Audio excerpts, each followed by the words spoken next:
All right, Eric Barker, welcome to the show.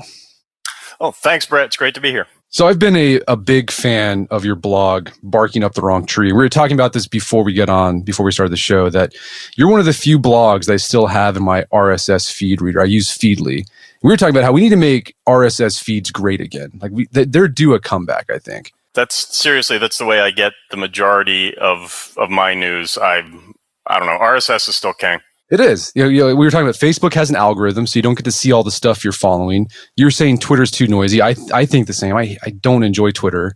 So if you're listening to this and have never used an RSS feed before, you are missing out. Go to feedly.com, sign up for an account, and subscribe to Barking Up the Wrong Tree and The Art of Manliness. I wholeheartedly agree. All right, we both have full feeds, so you can actually read all of our content right there in the feed. You don't have to go to our site. It's all right there. Absolutely. So anyways, that's our plug for RSS feeds. All right. So anyways, you turned your book or your blog, Barking Up the Wrong Tree, into a book called Barking Up the Wrong Tree, kind of condensed some of the best stuff and added some new things as well. Your blog is unique. And the reason why I like it is because you offer, advice on how to be successful in different domains of your life. But the advice you give, is nuanced and it's counterintuitive oftentimes. I'm curious, why did you start the blog? What was your goal? What you were trying to capture with your writing on Barking Up the Wrong Tree? I mean, the thing for me was I was kind of at a crossroads in my life where I was between careers and wasn't sure what I was doing. And, we get so much advice. We don't know what's real, what's not. Before the internet, good information, information was hard to come by. Now, post-internet, good information is hard to come by. It's like you hear tons of answers, but you don't know what's legit. So I kind of went down the rabbit hole, looking at research, looking at what experts had to say. And there's this great quote from William Gibson that I love, where he said that the future's already here. It's just not evenly distributed. And I believe that we have answers to a lot of the questions we want to know about happiness, success, productivity, relationships, but the information is not evenly distributed. Sometimes it's locked up in, dusty journals or ivory towers in academia. And, I just wanted to get these answers that are already out there. And it's been a journey for me, but basically I was looking for answers myself, and I'm glad a lot of people have joined me for the ride. So we'll get into some specifics here in a bit, but let's talk generally, high level here. Why do you think a lot of the advice out there on the web, particularly the web, because there's just this whole genres of blogs dedicated to being successful, finding happiness, it's at best incomplete or at worst just plain wrong? Why do you think some of these ideas just keep continuing to get repeated over and over and over again, even though people know it's wrong? I mean, I think there's a number of reasons. I mean, number one is, we have the cognitive biases that we all have in our brains. There are some things. Sometimes we don't want to hear the truth. Sometimes we want our beliefs reinforced. We don't actually want to hear something different. And, and share counts, like counts are all responding to what people often feel, not necessarily what is accurate and what is right. But beyond that, a lot of websites have agendas. They're not necessarily trying to deliver factual information. They're trying to tell people what they want to hear, or sell things, and that those kind of competing interests can cause problems as well.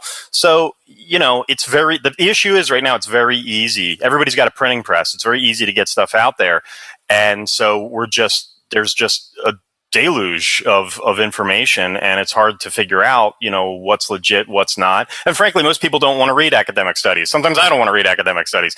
So there's a lot of kind of filters that are blocking people from getting stuff that's, not necessarily perfect, but more legit than some of the mainstream information.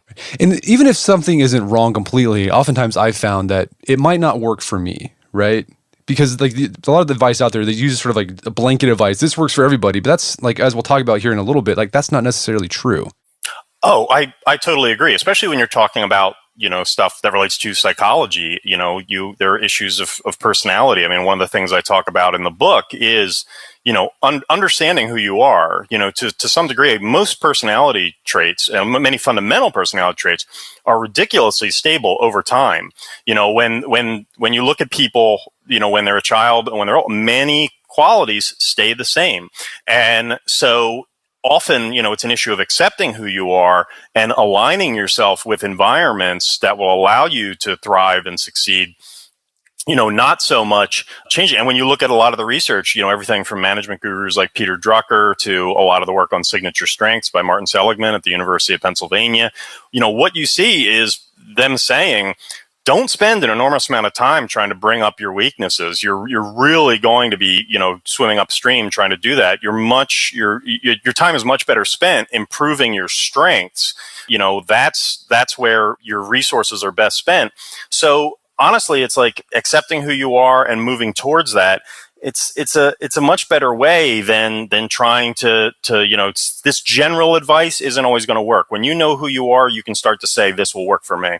So I'm curious, with your years of writing for Barking Up the Wrong Tree and the work you did on the book, do you have any like heuristics or mental models you use to judge whether a piece of advice is useful? I mean, I think that you mentioned just one, like know yourself is an important one, but any other ones that you use sort of filter things out?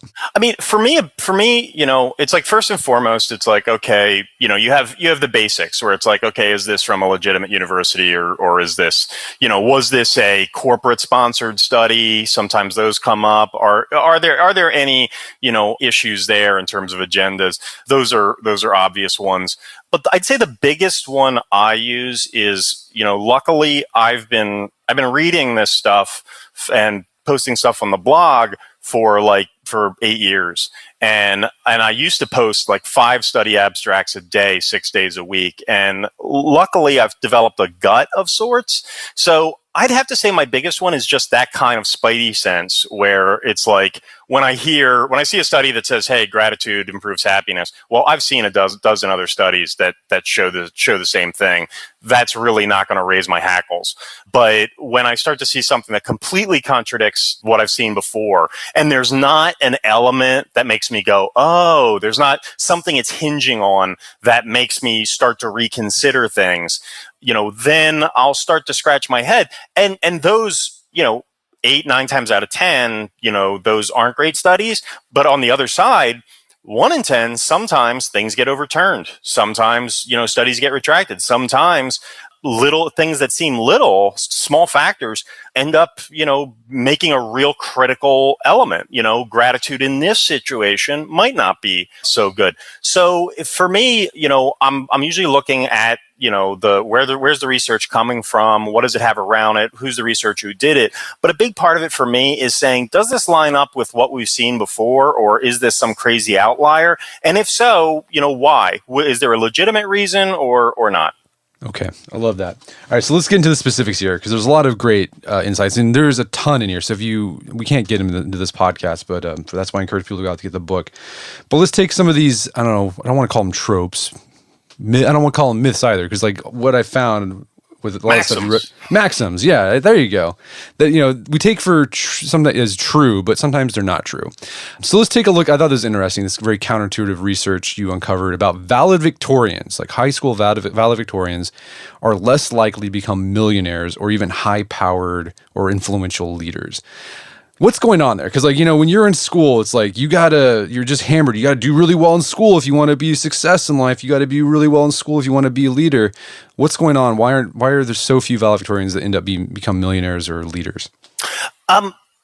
What the research found, I mean, basically what we're conflating there is that success in school necessarily maps perfectly onto success in life.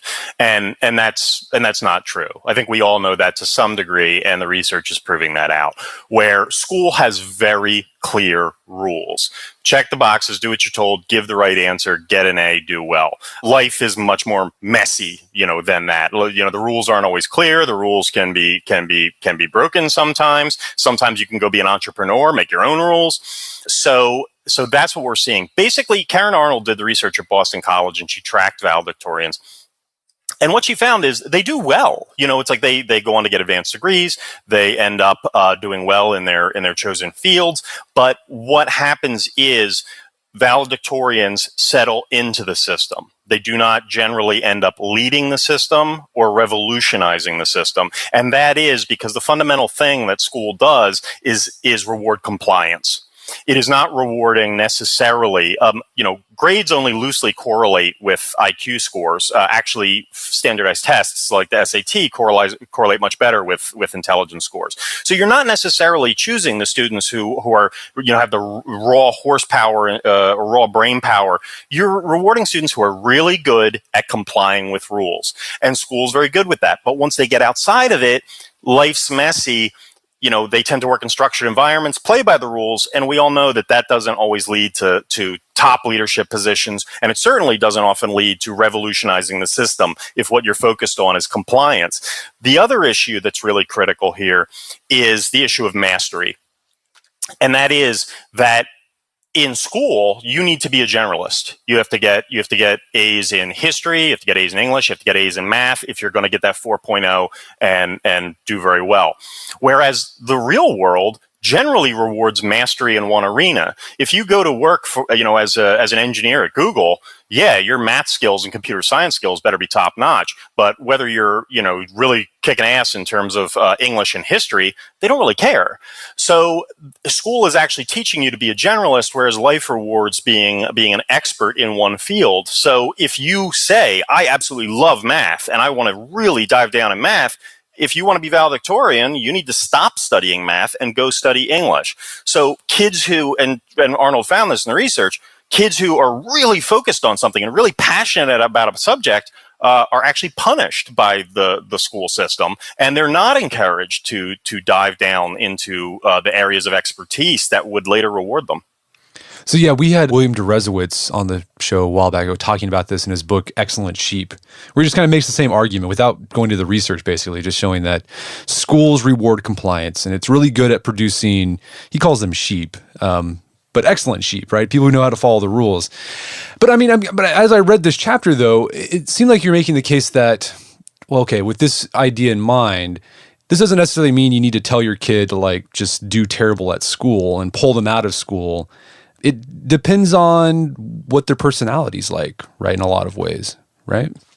Absolutely. I mean, I think, it's a very polarizing subject because I think people that did very well at school are naturally going to want to lean towards the valedictorians, and people who didn't do well in school or who dropped out might be far more inclined to say, and I think it's actually more an issue of what you're saying, where it's personality type, where if you are somebody who is naturally very compliant at rules, good at checking the boxes, hey, the world needs people like that. And if you're somebody who naturally breaks the rules, likes to try new things, you're very creative, then, the world needs people like that too. It's not that one is good and one is bad and we should necessarily shove all of the kids in one direction or the other. That's the problem. The problem is that the system is only set up to reward compliance.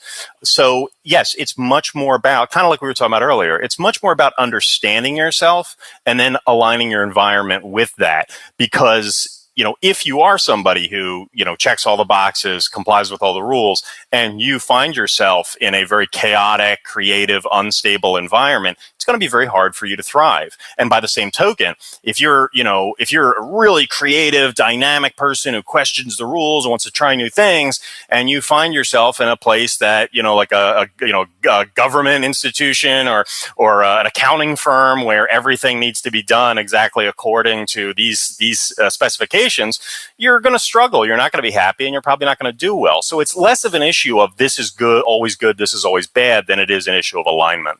Right. I think this is really, it's really important to know yourself, because I feel like there's two conflicting narratives out there. So on the one hand, you have school that rewards compliance, but then on the other hand, you have, you're on the internet, sort of on the, and there's this people venerate the rule breakers, the entrepreneurs, and blah. Those are the people who are famous and are rewarded handsomely. And so I think there's people want that, but I think there's a lot of people who they're not. That's not them, and they feel bad because oh, I'm not cool. I'm not internet cool because I'm not a rule breaker. I'm not an entrepreneur. So knowing yourself, no, okay, yeah, I'm a compliance guy. I'm a good manager. Those are important. That I think becomes really key, because I can feel like you can have a lot of cognitive dissonance going on. No, I I think we all struggle with that. There's a little bit of grass is greener on the other side of the fence. I mean, the rule breakers, being a rule breaker is very cool as long as you're successful. It's the rule breakers who end up unemployed or in jail. We're not so quick to reward them. And on the other hand, the people who play by the rules, it's like sometimes they're seen as, oh, you're just doing what you're told, you're sheep, or on the flip side, frankly, these are the people that keep the world stable. These are the key people that keep, everything running. And these people generally live good, stable, happy lives. So I think there's good and bad on both sides. And but I think it's natural to want to try and emotionally polarize it. But like you said, it's more of an issue of self-understanding and alignment than it is in terms of, like objective right and wrong. Right. All right. So let's move on to the next maxim of success, this is a good one because this is the art of manliness. It's the idea that nice guys finish last. So the idea is if you're not aggressive, you're not a beast, you don't take life by the bull by the horns, you're going to lose in your career and love. Is that true? What's really interesting is that it's not an easy answer, but it's an answer that makes sense. I mean, if you look at the work of Adam Grant, he did a lot of research on givers, people who altruistically give to others, matchers, people who try to keep an even balance of give and take, and then takers, people who try to get as much as possible and not give back. And when he initially did the research, what he found seemed to be nice guys finish last. He found that givers were disproportionately represented at the bottom of success metrics across a number of different fields. But then when he did a thorough review, what he found was the results were actually bimodal, that givers were disproportionately represented at the bottom and at the top. And that kind of jives. That makes sense to us, where we all know some martyr who tries too much to help others, gets exploited by takers, doesn't get their own work done. And we also all know somebody who everybody loves, who is really cool, really supportive, and everyone goes out of their way to help this person because they're such a mensch. They're so awesome. So we kind of get that nice guys often finish at the very top or the very bottom. And Another factor that I think is really critical here is short-term, long-term. And that is across a number of personality characteristics and elements. In the shorter term, bad often wins. In the longer term, good often wins. When you see narcissists across the board generally score higher in job interviews, they score higher on first dates.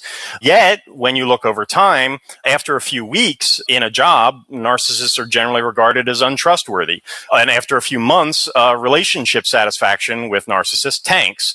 When Robert Axelrod set up a bunch of algorithms trying to figure out, what system would work best in the prisoner's dilemma.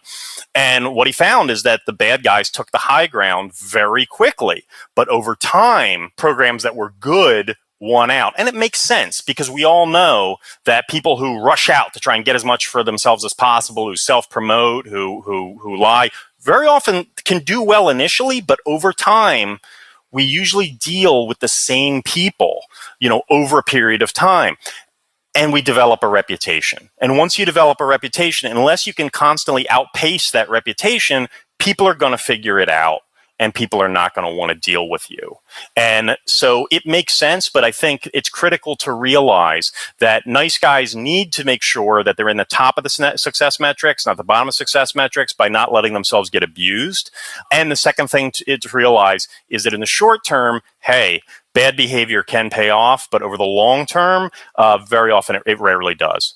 So, I mean, are you recommending here, like in the beginning, like say of a career, you're trying to do a career move, I don't know, trying to go up the corporate hierarchy, kind of be more assertive, or should you just be play nice the entire time because in the end it'll help you in the long term?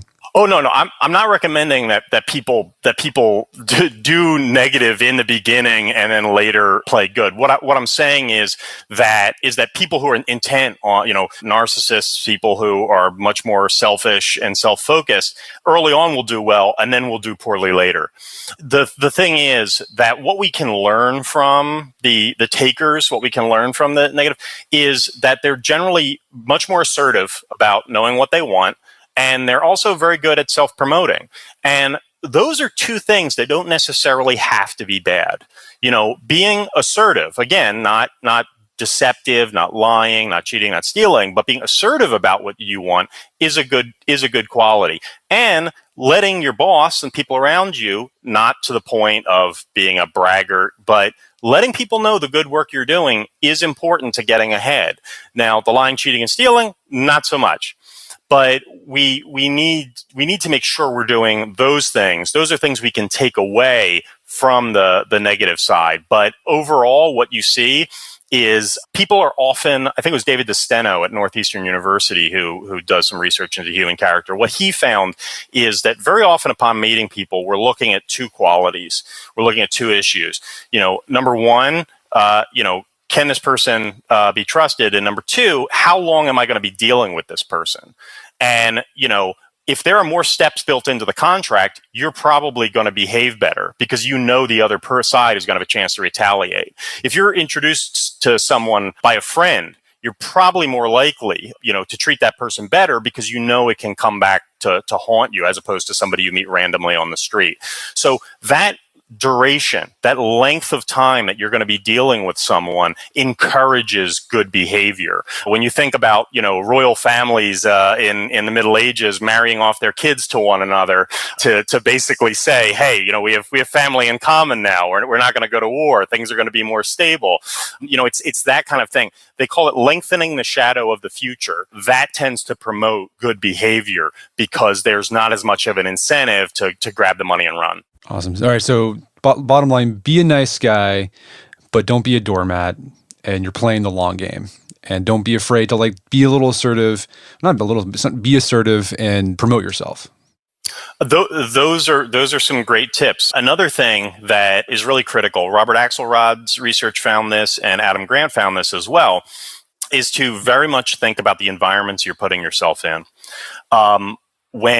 When Adam Grant looked at, environments, if you're a giver surrounded by takers, you're going to be in really bad shape. You're going to be exploited, and it's very likely that you might defensively become a taker yourself.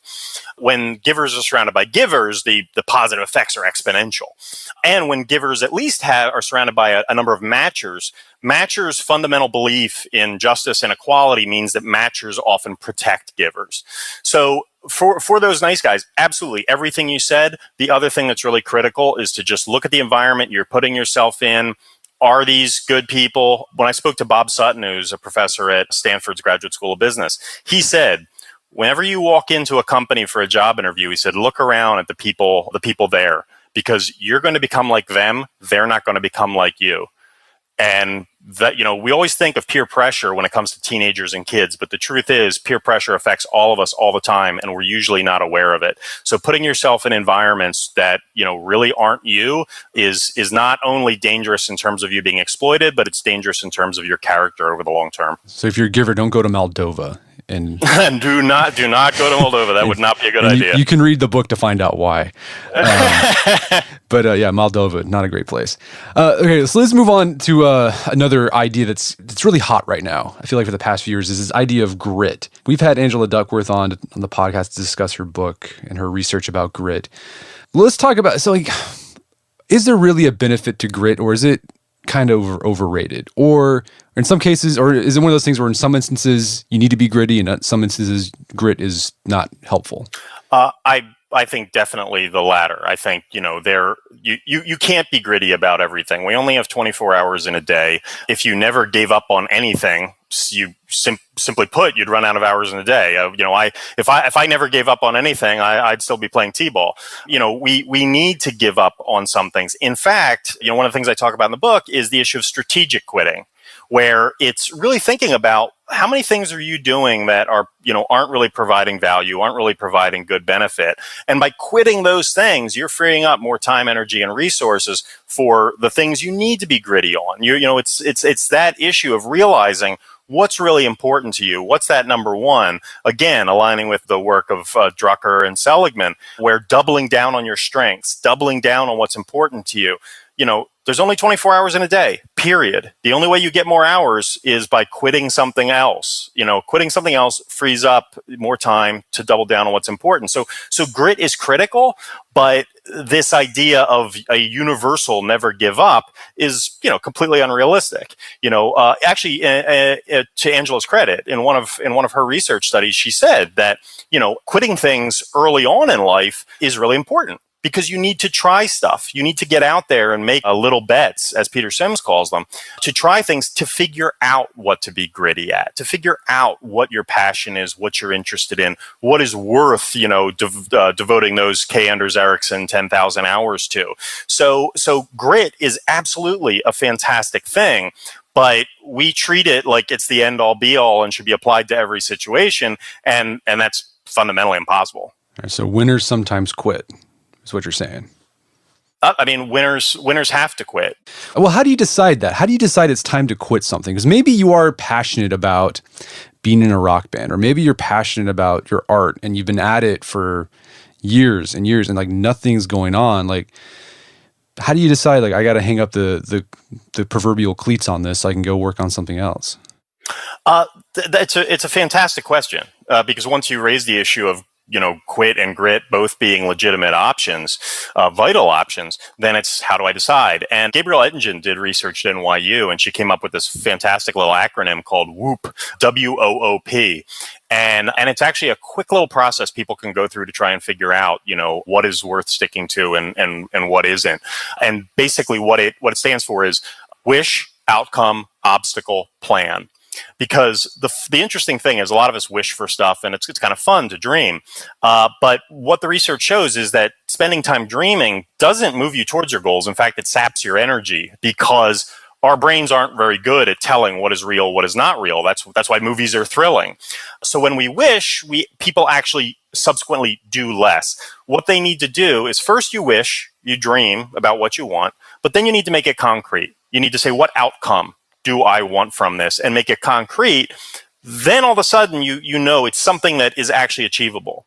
The third thing, and here's where it gets tricky, is the obstacle. What's standing in the way? Why can't you have what you want? What is the problem that's blocking you?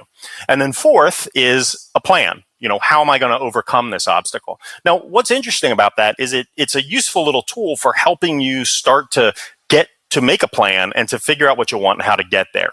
But there's a secondary effect that's really powerful in terms of the grit or quit issue. And that is that when you go through the wish, outcome, obstacle, plan, the little WOOP exercise, if you find that with your plan, you feel energized, you feel ready to take over the world, that means that what you're thinking about is probably legitimate. It's probably something you should be doing. In her research, she saw that when people felt energized, that means this plan was realistic.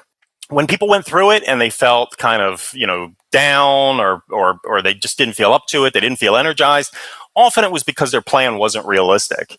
I want to be emperor of Australia by Thursday. That's not a very realistic goal, and you shouldn't think that that's going to work. So taking the time to walk through wish, outcome, obstacle, plan often gives people that inkling of, is this something I should double down on, or is this something I should let go and turn my attention to other issues? All right, so don't do vision boards. Don't do the secret. You can start out there. Okay, you start there. Don't stop there. Exactly. Okay. All right. I'll keep my vision board then. No, I don't have a vision board. I think I did it one time, but I don't. It's been a long time. I'll admit I had a vision board once. All right. So here's another piece of advice that we often hear. It's not what you know, it's who you know. And people often say that cynically. It's like, well, he's not really smart. He just has connections. Is that really true? The issue there is, what I started out talking about is the issue of extroversion versus introversion. And the truth is both are important. It depends on the environment, it depends on the issue. So I guess the quick answer is it depends. But the response is really more nuanced than that. Extroverts, often do much better in terms of, success metrics. There are also a lot of downsides in terms of wasting time and in terms of how they spend their time. Introverts, often lack in terms of building that great network. And across the board, in terms of getting a job and get promoting in a job, getting salary increases in a job, having a big network is key.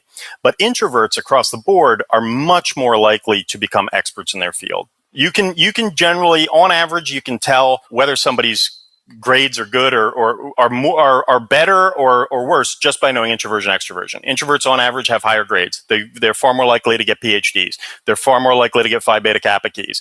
Introverts, have all that extra time, and should they choose to spend it in an arena, they're far more likely to be experts in their field. Whereas there's one study that showed, what was the wording? Extroversion is inversely correlated with individual proficiency, which is a fancy way of saying the more of an extrovert you are, the worse you are at your job. So, there's the issue of networks, which can really be powerful. Having a big network. I even looked at the research on drug dealers, and drug dealers who have bigger networks make more money and are far less likely to be incarcerated. Across the board, big networks are helpful. On the other hand, hey, if you're a computer programmer, that's a very solitary job. If you're a writer, that's a very solitary job. So your proficiency is going to be oftentimes more important than your network. So which job you pick can become, critical, which arena you're in. But the truth is, very often, most people are not at the extremes. Most people are not extreme extroverts or extreme introverts. They're ambiverts. They're somewhere in the middle.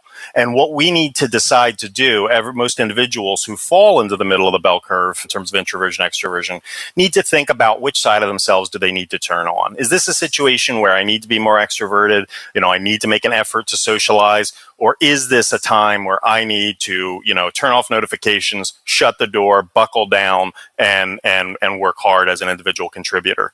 So, it's really, networks are extremely powerful, and introverts need to spend some time there. But depending upon which career you're in, you need to strike that balance between developing a good network and becoming an expert in your field to the degree you can. Yeah, you mentioned the research that most high-level Olympic athletes are introverts, right? Like they just focus on their practice. I mean, absolutely. It's funny. I was surprised to see that. But when you think about it, even team athletes, how much time are they spending doing free throw after free throw? How many times are they spending more time sprinting on the track or time in the batting cage? Those individual skills that need to be developed, it requires, a lot of time just head down doing the work. And so, yeah, it was very surprising to me to see the percentage of top athletes that say that they are introverts. And I mean, so networking is important. If you're not naturally an extrovert, and so like networking seems sort of icky to you, what kind of research have you come across on how to network without making it seem gross? You know what I'm talking about? It's like, hey, it's pressing your flesh here, here's my card. Absolutely, and it's funny. There's actually research that supports that. Francesca Gino at Harvard did research showing that yes, it's like most people see transactional networking as icky, and the people who don't see it as icky are often powerful people. They are the people who need it least. So the people who need it most find it the most repulsive, which is a sad irony. But there are a number of things people can do to build their network without feeling gross. Rather than going into it with a model of networking, which is kind of a formal clinical word to begin with, taking the perspective of friendship, of making friends. And the best first step that I've seen in the research in terms of networking, frankly, is reactivating dormant friendships. Is going on LinkedIn, going on Facebook, looking through the contacts on your smartphone. Who are people who are already your friends who you haven't been in touch with, you haven't talked to in 6 months or a year? That doesn't feel icky. You already know them. You already have a connection. It's not going to be difficult. All you have to do is reach out, say hi, and then, continue to follow up. Make that person more part of your life. That's a very simple way. The second step, I would say, is there's research by Brian Uzi and Sharon Dunlap on what's called super connectors. And what that is if you look at the contact list on your smartphone, you're going to find that a disproportionate number of your friends were introduced to you by a handful of people. Those are your super connectors. Those are the people who are big extroverts, or they're the hub of networks deliberately. You want to spend disproportionate amount of time reaching out and talking to those people because they are really, they're super connectors. They have big networks. And when you're looking for that next job, you're looking for that next opportunity, those are the people people who are most going to be able to assist you. So there's a number of easy things you can do. And then past that, be a friend. Talk to people, try and find things you have in common. Don't immediately be asking people for things. Try and find ways to help others, be a giver in Adam Grant's terminology. It doesn't have to be an icky affair, if you handle it the right way. All right. Let's talk about work-life balance. So there's this, idea that, women are always talking about having it all, right? Like want a career and a good family life, but you highlight research that, and the assumption is that men can have it all. Like they have a great career and a great family because there's a wife at home taking care of the family and allows them to have their career. But you highlight these stories of men who didn't have it all. Like they had fantastic careers, but their family life was just garbage. Can you talk about some of those examples of men who sacrificed family for, career excellence? Yeah, I mean, you see this across the board. Howard Gardner at Harvard did research on a number of top performers, and what he found was that they almost made like a Faustian bargain, where they basically gave up everything in order to be at the top of their field. And that's the problem we face, is that if you want work-life balance, then the issue is balance. It's not extreme. And that means it's not extreme in terms of results. When you look at so much of the research by Dean Keith Simonton and Mihaly Csikszentmihalyi and other people who focus on top performers and expertise, what you see is more hours equals more results. There might be diminishing marginal returns, but overall, more effort, more hours equals more results. So at some point, you have to draw a line. And when you look at some of the people I detail in the book, Albert Einstein, Ted Williams, you see that these are people who sacrifice their relationships. And that's usually what suffers, is relationships, because relationships require consistent time and energy over time. You don't just have an annual, it's not like an annual doctor's visit. You need to spend time with your friends and family regularly for them to be a part of your life. Albert Einstein just kind of retreated into his head, trying to find that next big discovery. And he had a contract with his wife about on what terms she could interrupt him. And it's kind of makes your stomach turn. He had another son who was institutionalized, and I don't think Einstein saw him for the last 10 or 20 years of his life. His other son said, the only project my father gave up on was me. Oh man. He basically just sacrifice. We think of Einstein as this guy who did some amazing things, and he most certainly did. But it was a Faustian bargain. And Ted Williams, he just played. It's like the joke I make in the book is that he didn't play baseball because he wasn't playing. He was taking it very seriously, and it's all he did. And he was great at it. But the problem is, if you want a well-rounded life, you have to draw a line. You have to say at some point, this is good enough. You have to settle at some point, and that's up to you. And if you're a very driven, very achievement focused person, it can be very hard to draw that line and step back from the table.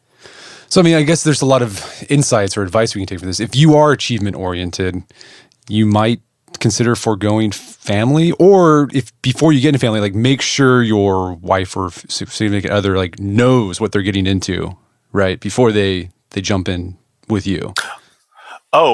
Ted, one of Ted Williams' wives, he had 3, threatened to write a biography that was titled "My Turn at Bat Was No Ball." When they divorced, before the judge finalized the decision, he turned to the wife and he said, "Is there any way you two can work this out?" And his wife Dolores said, "Are you kidding?" He was just that extreme a person, and that extremity, helped Ted Williams in terms of getting ahead. So yeah, I think it's very good if your partner understands what you're like, but more important than that, I would say it's still important for any achievement oriented person to draw some line, because the results this doesn't lead to happiness. It leads to achievement. It certainly leads to achievement, but it may not even lead to being number one. There may be somebody bigger, stronger, faster than you are, and it doesn't lead to a well-rounded life. It doesn't lead to happiness. And it's a danger. So everyone needs to have a personal definition of success. Everyone needs to have a line where they say, this is good enough for me. And that can be an extreme line. That can still mean working 16-hour days, perhaps. But when you get to hour 17, you need to stop, because it just does not seem to lead to good things for anyone. Yeah. And I think you talk about research about this idea of work-life balance has actually made today's 20 and 30 somethings more miserable than, say, our parents or grandparents when they were our age, right? Yeah. The thing there is that it was basically the issue didn't really exist before, and that's something that immediately made me scratch my head, was that decades ago, people weren't talking about work-life balance. And that's because there has been a fundamental shift. Part of that is driven by technology, part of it's driven by changes in the world. But the key issue here is that the doors used to close at 5 p.m. It's like when you watch an episode of Mad Men, and, the office stops. And now the office doesn't stop. You've always got your cell phone with you. You can always check email. You can always be texting. I'll have to get that document from the office tomorrow. No, the documents are in the cloud. You can get them right now. You have the option to work 24/7. And when I spoke to Swarthmore professor Barry Schwartz, wrote an excellent book called The Paradox of Choice, he talked about that, where the issue is you have the option to work 24/7, so it's always an option. And that weighs on us. Before, the doors at the office closed at 5 p.m., it was decided for you. So you could just go, throw your hands up, hey, I'm going to go home and be with my family, play with my kids. Now, that phone buzzes. You know that project's incomplete. And at 9 p.m., you have the option to go work on it. So it's always a temptation of sorts. And that becomes a really difficult push-pull, because you're always having to choose. And it's easier when someone chooses for you. So the work-life balance conundrum is that we need to make a choice. We need to draw a line. And everybody needs to draw it for themselves, because the world's not going to draw it anymore. You need to say, hey, I'm stopping here. I'm going to spend time with my family. And if that means I don't get the promotion, well, that's okay with me. But that's a very difficult line to draw and a very difficult decision to make. And most of us don't want to make it. But sadly, now the onus is on us. Right. And so I think a lot of that's managing expectations too, because I think that research about 30-somethings being more miserable than 30-somethings a decade ago was that, I guess, like, teenagers now are like happier because they have these high expectations, right? Because they're told like they can be anything and do anything they want. Like, that didn't happen 30 years ago. It was like he went to the guidance counselor and said, all right, you're going to go be a mechanic. And like, okay, that's what I'm going to do. Or you're going to work in the factory. And then when they became an adult, like, they like realized, okay, things are actually better than I thought they would be. Now young people have these high expectations. They get into adulthood and they realize their high expectations aren't being met and they're just miserable. Yeah. So it's like, I guess like 30 years ago, people like had very low expectations for adulthood. And they ended up happier because their reality, it's exceeded their expectations. Young people today have super high, unrealistic expectations, and they just are miserable because reality doesn't match those expectations.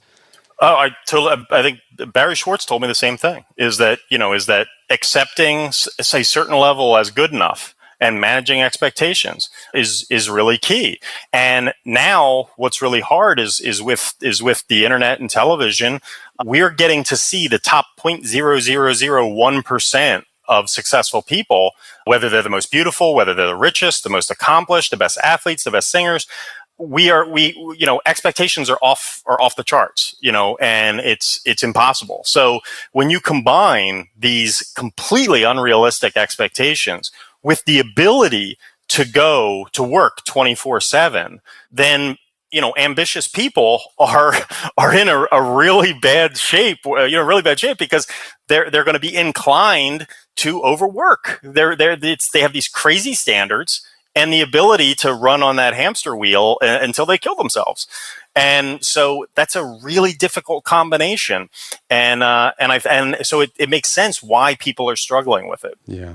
Will, have you seen Twilight Zone? Do you ever watch like old episodes? Oh yeah. Like the Willoughby episode. Remember that one? Like, no, which one was that? it's the guy where he's on a train. He has a dream that like he's this like overworked off corporate drone. He has this dream that he gets off on this train in this like idyllic 19th century town where everyone's just wonderful, and it's called Willoughby. And it ends up like Willoughby, like he ends up in Willoughby. He finally gets there, but it's like Willoughby's funeral home. Like he dies because he got so overworked. Oh God. It's a great episode with a lot of existential meaning. I love Twilight Zone. Well, Eric, this has been a great conversation. There's so much more we could talk about. Where can people go to learn more about your work?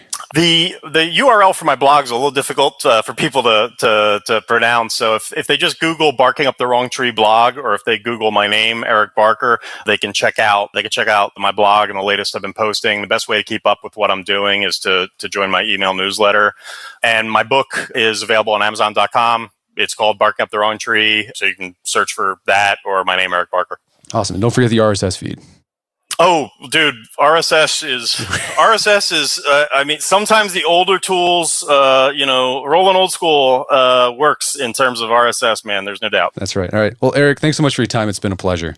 It's been great. Thanks for having me on, man. My guest today was Eric Barker. He's the author of the book Barking Up the Wrong Tree. It's available at Amazon.com and bookstores everywhere. Also, check out his blog. Like, it's certainly one of the few blogs I read regularly, Barking Up the Wrong Tree. And while you're at it, sign up for Feedly or some other RSS feed reader and subscribe to his blog on your RSS feed reader. Just get all your news in one place. There's no Facebook algorithm telling you that you're not going to be interested in that because your Aunt Trudy didn't like it or whatever. And there's not all that crap that Twitter has in the feed as well. And while you're at it, sign up for the Art of Manliness RSS feed. You'll love it. Also, check out our show notes at aom.is/Barker, where you can find links to resources where you can delve deeper into this topic.